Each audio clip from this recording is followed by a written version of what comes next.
Assalamualaikum warahmatullahi wabarakatuh. Welcome back to my YouTube channel, Miss Rati. Kali ini kita ada materi pembelajaran bahasa Inggris, yaitu procedure text.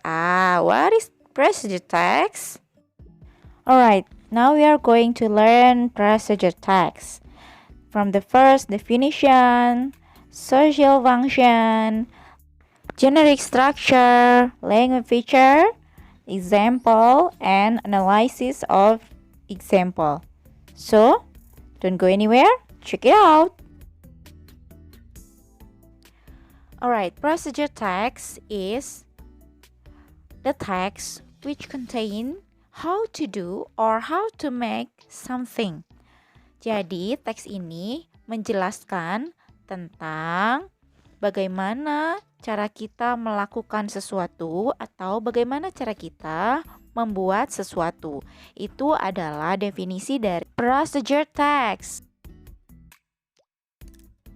Now we continue to the social function of procedure text.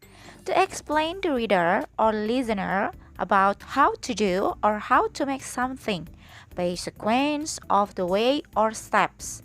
Jadi di sini untuk menjelaskan kepada pembaca atau pendengar tentang bagaimana cara kita untuk melakukan sesuatu ataupun membuat sesuatu dengan cara yang berurutan maupun langkah-langkahnya juga gitu.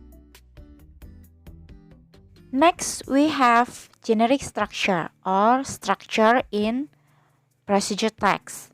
Jadi di sini adalah struktur di dalam teksnya. First, we have aim or goals. Ini adalah tujuannya. Material or ingredient, ini adalah bahan-bahan yang akan digunakannya, gitu ya. And then the last one, methods or steps, ini adalah cara atau langkah-langkah yang akan dilakukan, seperti itu. Alright, now we have language feature atau unsur kebahasaan atau ciri-ciri kebahasaan yang ada di dalam procedure text. The first is using simple present tense.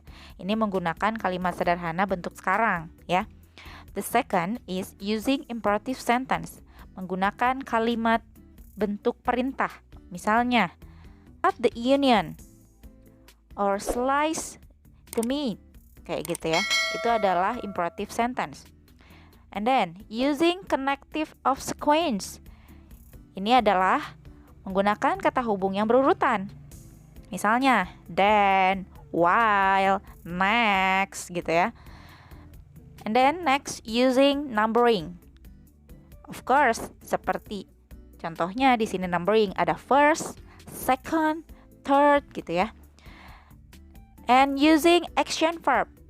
Kalau action verb di sini berarti berhubungan dengan imperative sentence, yaitu kata kerja yang beraksi. Misalnya cut, put, plug.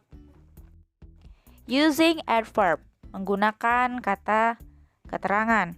Misalnya keterangannya wait until golden brown. Tunggu sampai berwarna coklat keemasan. Nah, golden brown di sini adalah adverbnya, gitu ya. Nah, selanjutnya mari kita saksikan atau kita lihat contohnya ya. This is the example of procedure text. How to make easy fried rice. Artinya, bagaimana cara mudah membuat nasi goreng. Wah, siapa di sini yang suka nasi goreng? Adakah yang tidak suka? Sepertinya everyone here like nasi goreng ya, or fried rice. So, we check ingredients. Kita lihat ingredientsnya di sini. 3 cups cooked rice. 3 mangkuk nasi yang sudah matang. 2 tablespoons sesame oil. 2 sendok makan minyak wijen. 1 small white onion, chopped. 1 buah bawang putih dicacah atau dicincang. 1 cup frozen peas and carrots, thawed. 1 mangkuk kacang polong yang dingin atau yang beku dan juga wortel lalu dilunakan karena berasal dari beku. 2 until 3 tablespoons soy sauce. 2-3 sendok makan kecap. More or less to taste. Mau lebih atau kurang itu tergantung pada selera ya. 2 eggs lightly beaten. 2 telur dipecahkan. 2 tablespoon chopped green onions. Optional. 2 sendok makan bawang daun yang sudah dipotong-potong. Ini bisa dipakai, bisa tidak, tergantung sesuai selera ya. Nah, itu adalah ingredients-nya. Instructions. Preheat a large skillet or work to medium heat.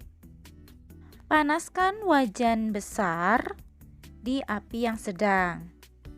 Pour sesame oil in the bottom. Tuangkan minyak wijen ke bawahnya. Artinya di atas wajannya ya. Add white onion and peas and carrots and fry until tender.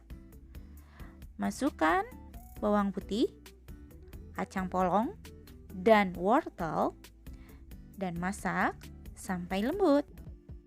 Slide the onion, peas, and carrots to the side. Sisihkan bawang, kacang polong, dan wortel ke pinggir. And pour the beaten eggs onto the other side. Dan masukkan telur tadi yang sudah dipecahkan ke dalam wajan di bagian yang lain. Using a spatula. Menggunakan sudip. Scramble the eggs. Acak-macak telur. Once cooked, masak lagi. Mix the eggs with the vegetable mix. Masak lagi ya, telur bersama dengan sayuran tadi. Add the rice to the veggie and egg mixture. Masukkan nasi ke dalam campuran sayuran dan telur. Pour the soy sauce on top. Masukkan kecap di atasnya. Stir and fry the rice and veggie mixture. Aduk nasi beserta dengan campuran dari sayuran tadi until heated through and combine it. Sampai tercampur dengan rata. And chop it green onions if desired. Dan masukkan bawang daun yang sudah dipotong-potong tadi jika diinginkan. Oke, di sini kita bisa lihat generic structure dalam how to make easy fried rice. Yang pertama ada goals atau tujuannya. Ini di dalam title-nya, how to make easy fried rice. Yang kedua kita ada lihat materialnya atau ingredients-nya. Dan yang ketiga ada instructions. Ini adalah step or method yang dilakukan.